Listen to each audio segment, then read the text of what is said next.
Welcome to Fintech CTO Talks. On today's podcast, we will talk about ESOPs in 2026, the structure, valuation, and what founders and employees must know. I am Ami, and in each episode, I sit down with CTOs, engineers, innovators who are making finance faster, smoother, and more connected. The podcast that goes behind the scenes with tech leaders, solving the challenges and rewriting the rules of finance. Money moves fast. Does fintech keep up? Let's find out. Together, we will explore the platforms, the codes, and the bold ideas shaping the industry of financial technology. Today's guest is a CFA charter holder and finance professional with 14 and more years of experience in valuation, financial analysis, advisory, and merchant banking. He has worked with leading firms including EY, S&P Global, and many more. Currently, he works as an independent consultant, advising Indian and US clients on business valuation, finance modeling, M&A analysis, ESOP valuations, and fundraising support. He is also a passionate educator, conducting training sessions on valuation, financial modeling, and AI in finance with leading edtech platforms. Adding to that, he is also an author to Business Valuation, a handy guide for beginners and professionals, a book appreciated by finance students and professionals across the industry. We welcome you, Siddharth, to the podcast. Yeah, thank you, Abhi, for the introduction and for inviting me. Pleasure to be here and looking forward to our conversation. Thank you. Absolutely. Siddharth, my first question to you is,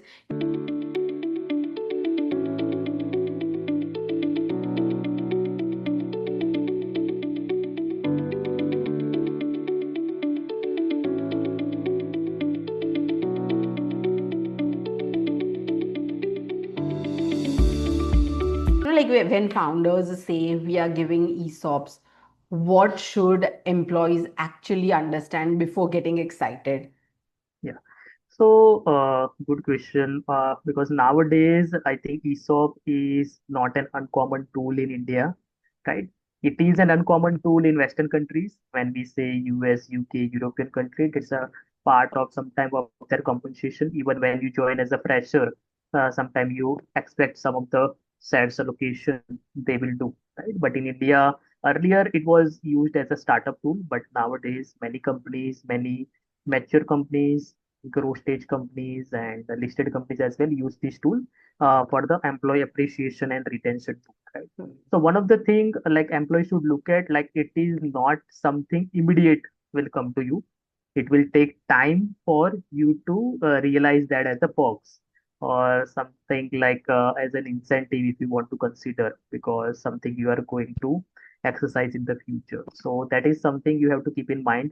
Like you have to stay with the company as per the regulation. Vesting period is minimum 1 year, right? So maybe 1 year or more, you have to be there with the company uh, to get the benefit of that. So that is one thing I would say employees should keep in mind.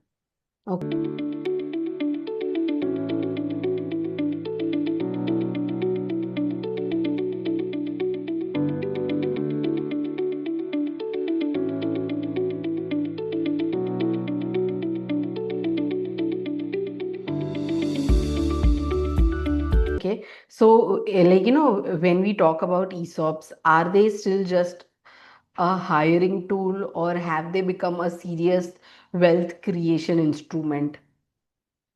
See, right now what we have observed, generally startup use they create the ESOP pool, right? 10%, 5%, just for the so couple of cases like what we got for the ESOP plan implementation, policy creation, and because they need someone who can help them, right? So when I was working with SBA Capital and still working with them on assignment basis. So recently we got two assignments. So one, they wanted to retain employees, right? Or they have some employees who are more senior than the founders and they want to retain because of their experience, but they cannot pay them that much Correct. high compensation, right? So ESOP can be a tool for the a hiring and retention tool in India right now at the stage. Because when it comes to wealth creation, so companies should be in that stage, like you are getting that many good number of options and that the valuation. But generally for the startup, that's not possible, right? So Correct. right now, I would say it's still in hiring on the retention tool in India startup use.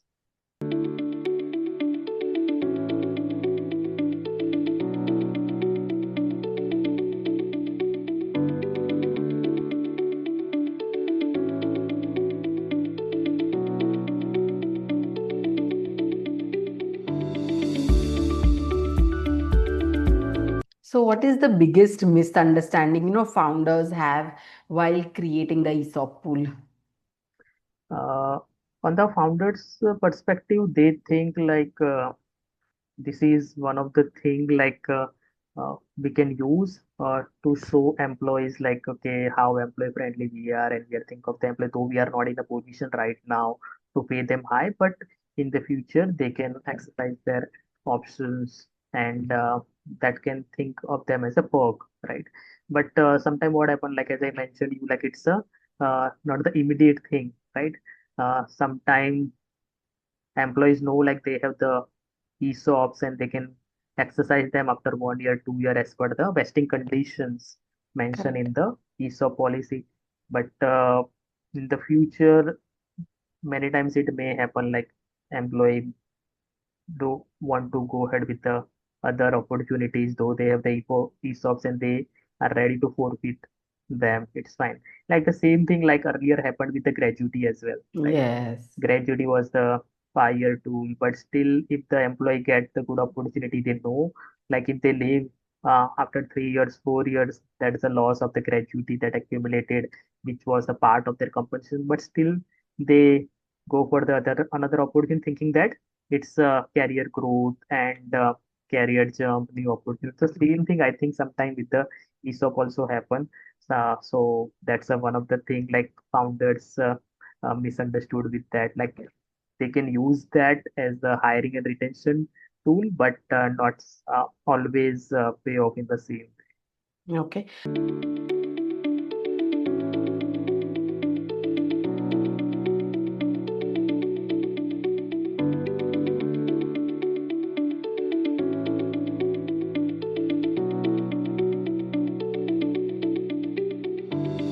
So, from an employee point of view, what matters more? Number of options, the company valuation, the exercise, the price, or the exit possibility. What is important, and Yeah. how should one shape it up?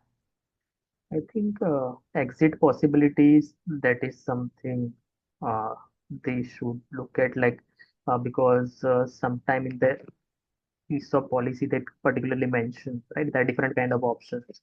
One, suppose something is related to company's performance-based incentive units, or restricted stock units, RSUs or something. So they should read it very carefully.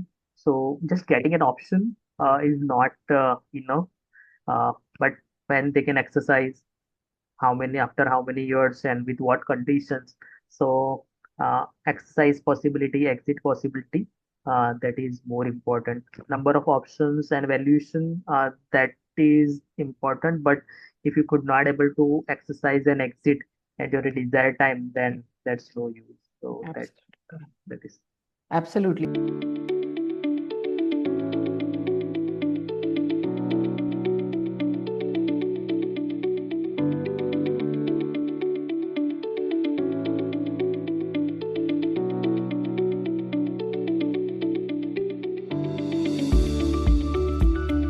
So, Yeah. can you explain us the ESOP valuation in terms of, for someone who is not from a finance background?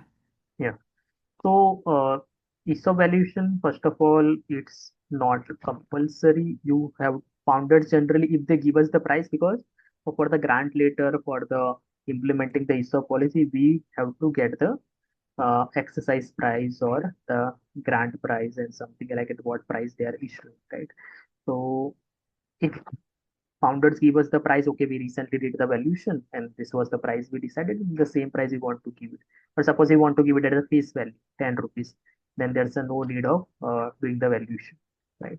But suppose if a company want to know the price at what they want to issue or want to grant the options, then they do the valuation. And ESOP valuation is uh, somehow not that simple compared to company valuation, like which we can do with the discounted cash flow method or comparables method. Here you have to sometimes the option pricing model OPM, right? Which is an ESOP valuation is also known as the complex security valuation. It's not that easy.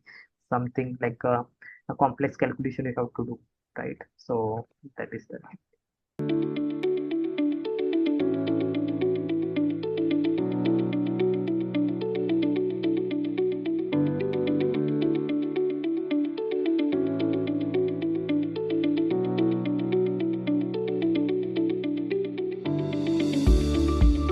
So, like, many employees see ESOPs as the future money.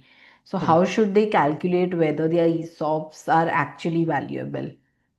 Yeah, so they should look at in two, three ways, like at what price they are getting the ESOPs or options, right?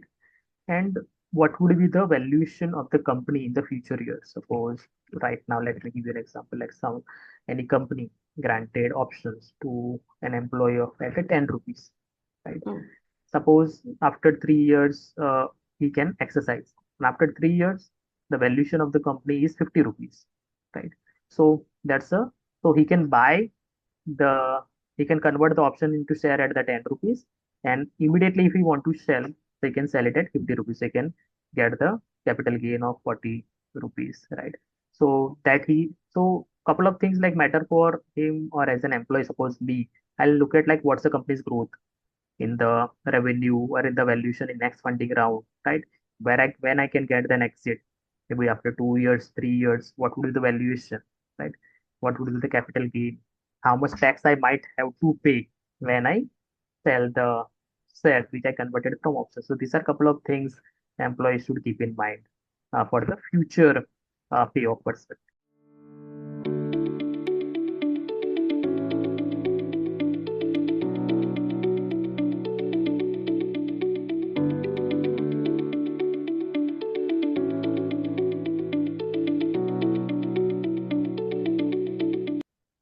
And what are the important clause which should be kept in mind, before, as a check before accepting the ESOP? Yeah.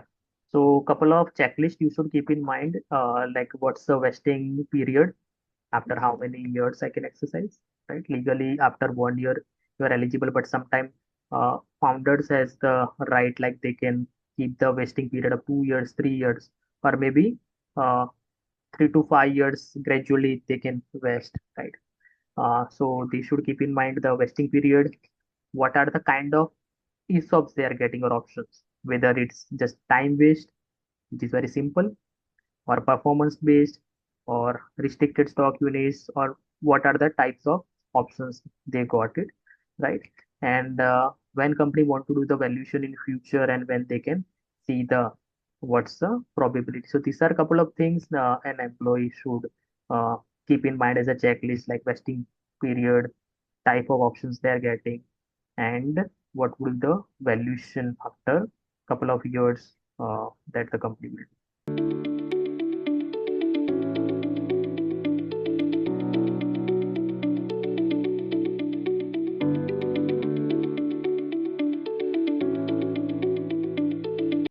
This was from the employee side, but Yeah. when we look from the founder's side perspective, how much ESOP pool is healthy without creating, the unnecessary dilution?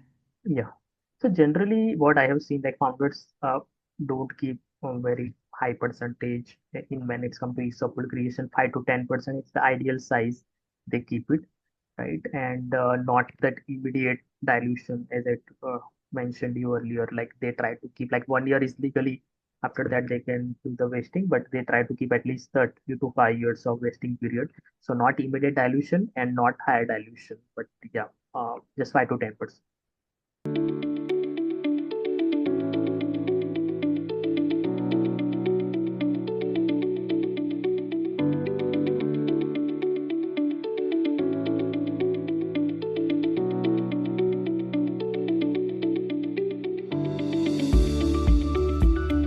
And what mistakes do stage startup founders make while promising the ESOPs to attract the talent?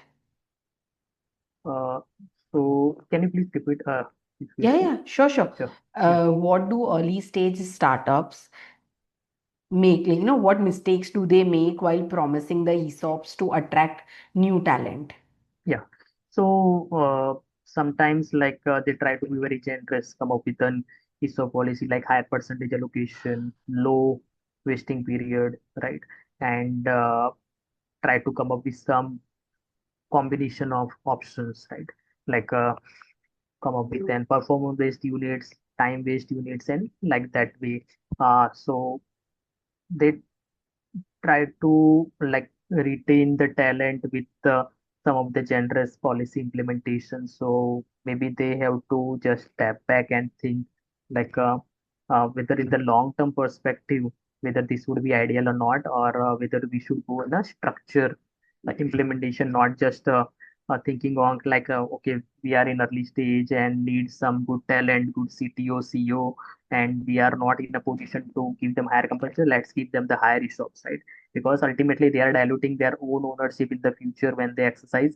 So when the company will be bigger after 2 years, 5 years, 10 years, so they might regret. Like I think we should have hold back and should have taken the correct decision at that time. So I think they should focus on that.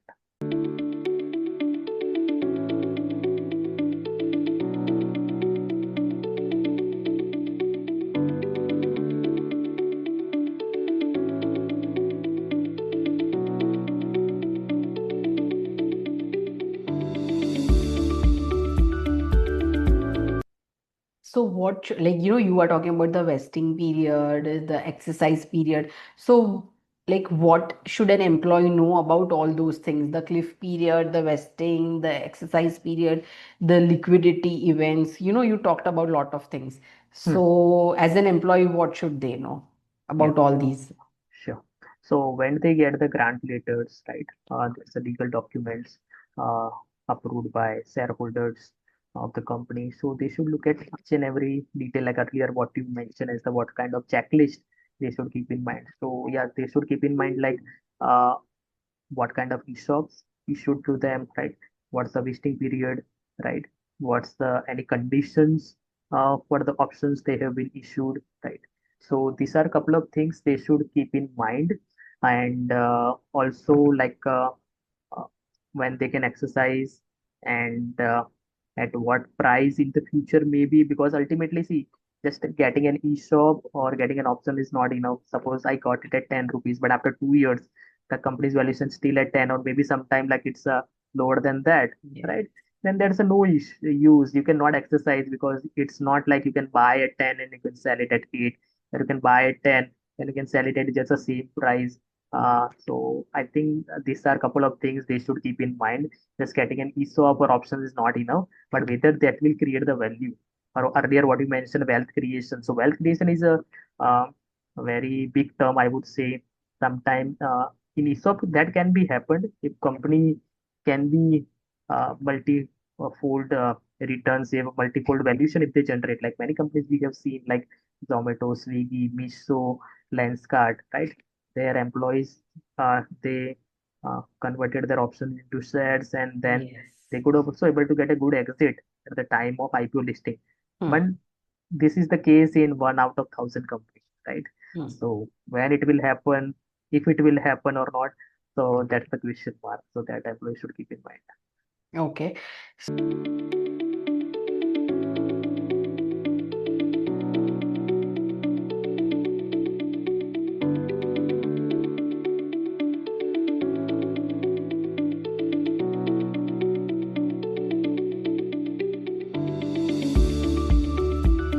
So, why do employees make the real, as you were saying about the wealth? So, why do employees make real wealth through ESOPs while others end up with only paper value? Uh, See, when it's come to ESOP allocation, so sometimes key management comes first, then the managerial level, and ultimately the then the junior staff and that. So when it's come to, while some can create the value through ESOPs and other just on the paper value. So when, if you know, like as a CEO, CTO, you hold 5% ESOPs, right? That can be converted into shares in future. So you will put in a lot of efforts like in the growth, in the value creation of the company. Ultimately, that's benefit the both, right? Company as well, company as a whole, because the growth and the value creation will happen. But as an employee, you also think like in the future, after 2 years, 5 years, suppose I work at Lenskart, right? And if I'm in the managerial position, if I hold just 0.5% as well, but I stay with the company for 5, 10 years, and during the IPO, if I get an exit, then that 0.5% also can create a wealth creation. So that's just I created well, uh, kept or stayed with the company with an ESOP, and someone who just worked at another startup where there is no value creation, just on the paper I have the ESOPs or options, but no value creation happened there.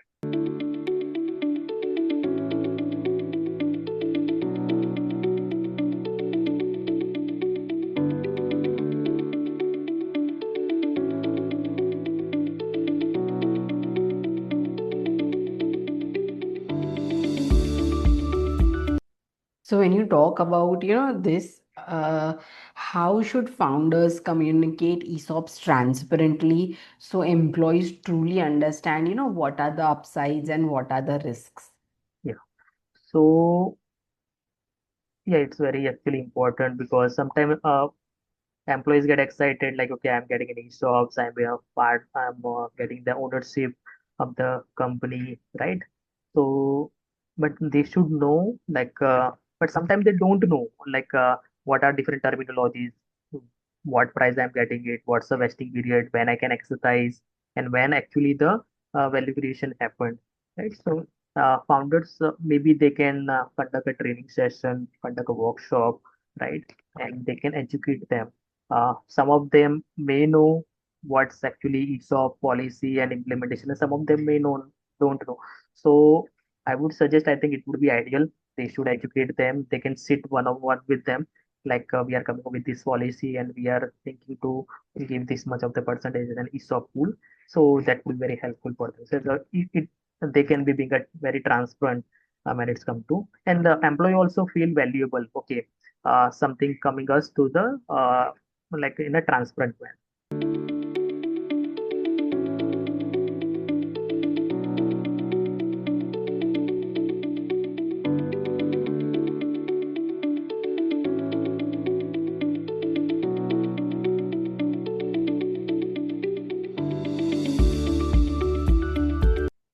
So what is, your role? Like you work into valuation and you have Yes. immense Yeah. experience into the industry. So as a professional in ESOP structuring and compliance, what is your role?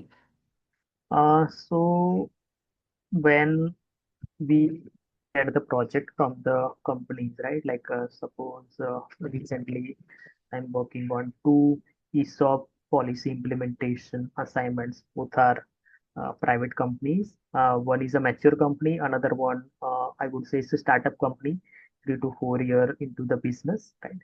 And when they come to us, so our role is to ESOP policy implementation, right? We will draft the policy, we will take the details from them, like what is the company all about, how many employees, uh, to how many employees they want to issue the ESOPs, what would be the dilution, right? At what price they want to issue, then ESOP policy uh, drafting, grant letter, ROC filing requirement, if any, it is there in the. So this is the initial stage. Uh, and if any valuation is required, then also we will support them. Like, suppose they don't want to issue at face value, or they are not giving us the price, but they want to identify the price through our valuation, then we will also go through the valuation exercise as well. And then if the initial stage done, granting later, and that will be issued.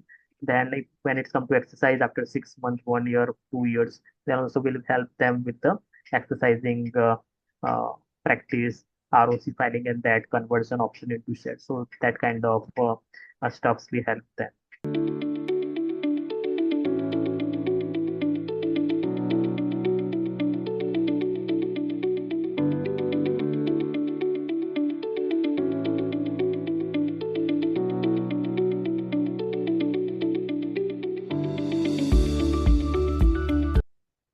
So in 2025, Indian startups reportedly conducted ESOP buybacks worth of rupees 1400 crores, Okay. benefiting more than 9,000 employees.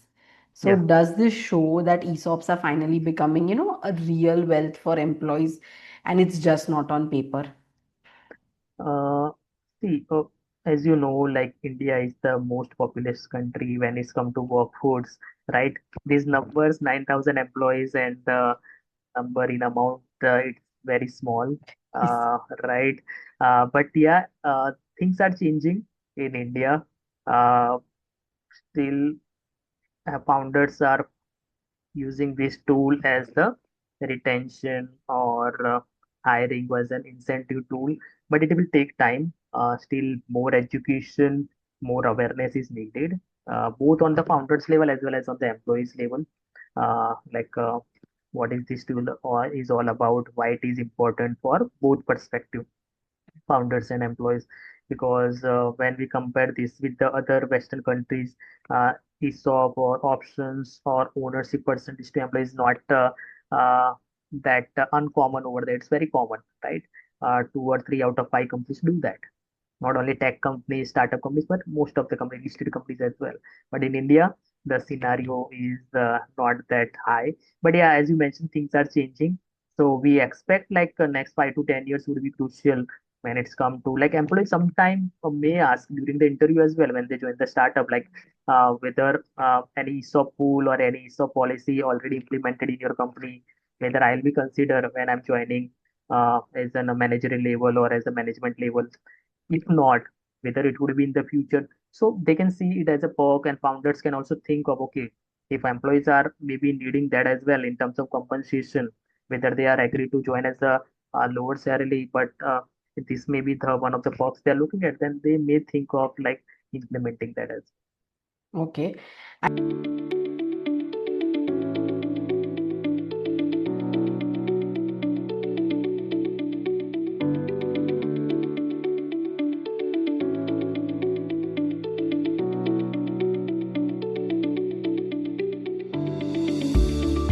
And in the recent few months of 2026, the Indian startup ESOP buyback reportedly touched $220 million. So, Okay. what is the stronger ESOP liquidity trend, and what do you see in the coming months of 2026?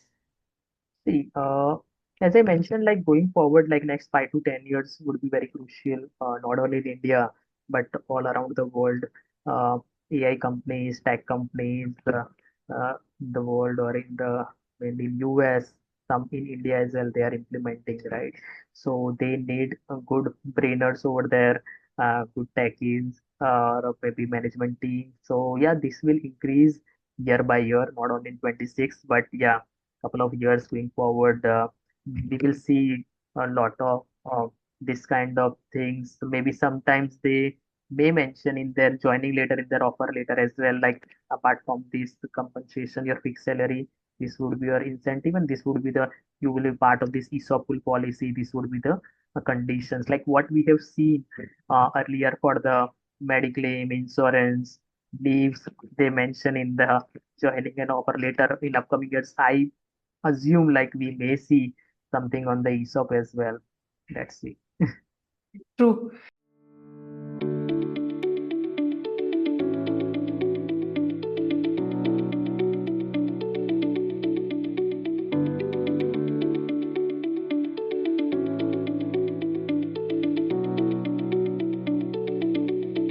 So, Indian startup mentions that, ESOP schemes require strong shareholder approvals.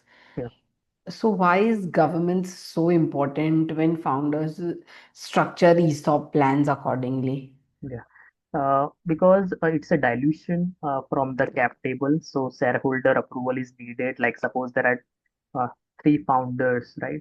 So all three should mutually agree, okay, when it's come to ESOP pool creation, and that would be dilution in the cap table, and when they will be converted into option into shares, so that dilution come from us. So they should all agree, because it should not be like one person is agree and other two are not.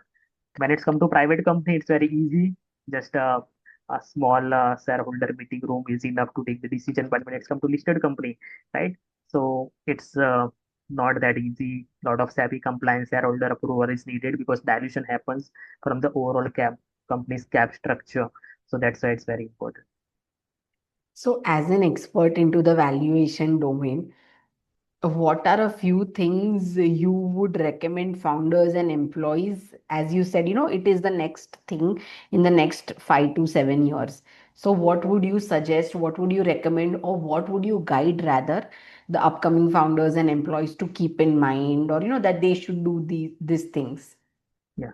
So from the founder's perspective, not just think like I'll just give them the dreams of like they will be the part of the company as an ownership. We are having the ESOP pool and that, but be very transparent as one of your question was that. So that would help them because employee retention is not just about 6 months or 1 year. When you want to retain a good talent, it's a many years exercise, right?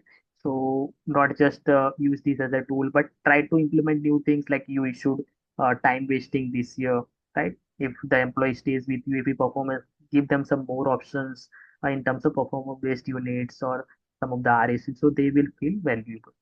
On the employee side, I think they should also think in founders perspective, like not just be get excited like okay we will be getting the ESOP, but where the company is in what industry, whether the company will really grow to that level, like I can able to exercise these options into shares, and whether I have the plan to stay with the company for next 3 to 5 years, right? And whether I could able to create the value and the wealth creation, what you mentioned earlier, for myself as well as for the company. So this should they should keep in mind when it's come to ESOP implementation. Perfect. Siddharth, we'll move on to the next segment of the podcast. Sure,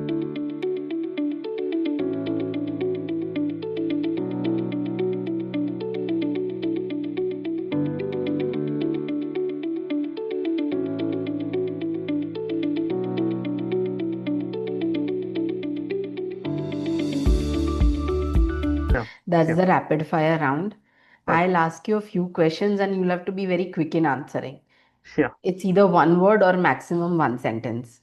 Okay, sounds good. So, ESOPs, is it wealth creation or retention tool? Retention tool as of now. Okay. Most ignored ESOP term. Exercise price, Okay. One red flag in an ESOP letter. vesting period conditions. Okay. Vesting or valuation, what matters more? I would say vesting on an employee perspective. Okay.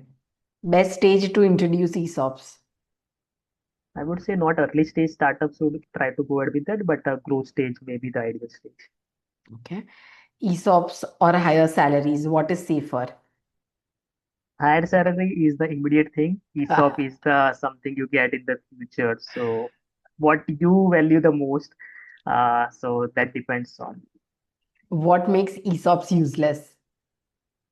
Uh, if you don't have the future plan in mind, like what's the company would be in 3 to 5 years, and you is like give them, grant them, but they could not able to exercise in the future at the price they want, then I think they that makes them the useless. And what is one ESOP myth you would want to break in today's time? uh, don't just get excited when you get an ESOP, but try to read the policy and grant letter very clearly, because there are many myths like we are just getting options, but what kind of options? When we can exercise? What would be the exercise price? So these things I think we have to keep in mind. It's not just an so one myth I think we should not get excited when we get an issue. Perfect. We'll move on to the next segment.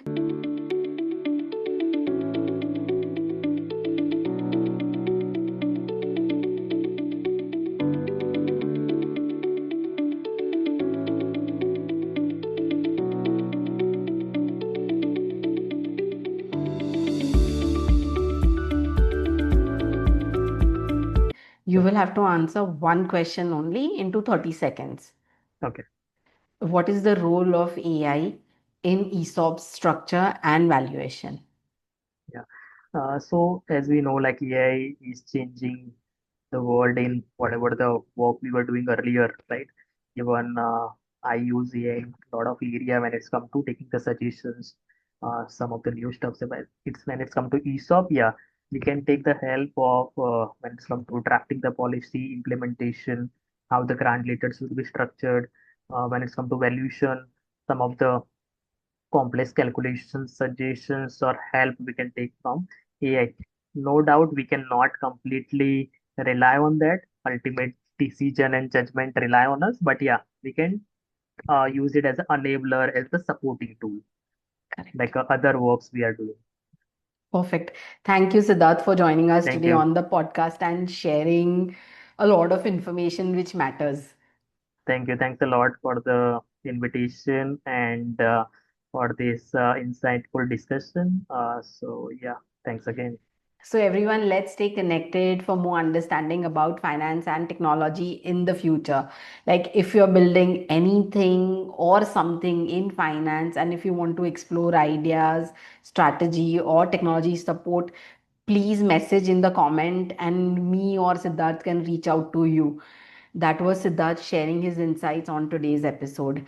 We will tune in next time. We will meet next week. Until then, stay curious, stay inspired, and keep exploring.